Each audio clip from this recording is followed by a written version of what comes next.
සමාවෙන්න ෆෝන් එකේ මෙමරි එකේ පොඩි ප්‍රශ්නයක් වුණා. ඉතින් පාර්ට් 3 එකක් විදිහට මේ කොටසත් ගන්න. මම කිව්වා නොස්ටැල්ජික් රීසන් එකක් තියෙනවා කියලා.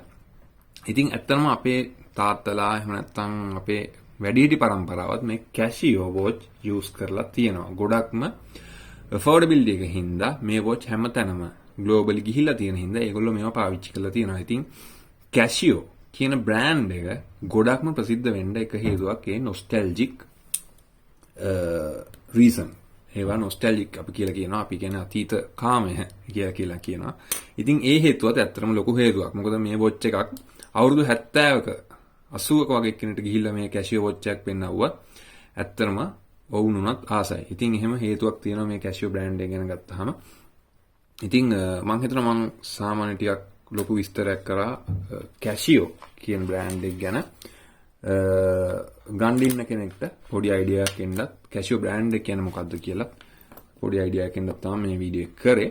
ඉතින් මීට අමතරව මම මේ watch F91W එක ගැන විතරයි පොඩි රිවිව්ස් කරලා තියෙන්නේ.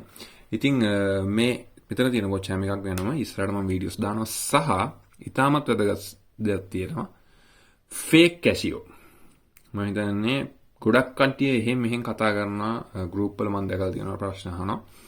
fake Casio ගැන අනිවාර්යයෙන්ම වීඩියෝ එකක් දාන්න හිතන් ඉන්නවා සහ fake එහෙම නැත්නම් fake කියන එකයි homages කියන එකයි ඊට පස්සේ replica කියන එකයි මේවා අතර වෙනසත් ඉස්සරහදී උදාහරණත් එක්කම අරගෙන මම ඕගොල්ලන්ට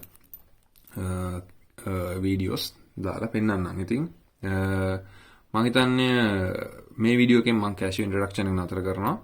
ඉතින් මොන හරි ප්‍රශ්නයක් තියෙනවා නම් කමෙන්ට් එකක් දාන්න අපි කතා කරමු. බොහොම ස්තුතියි.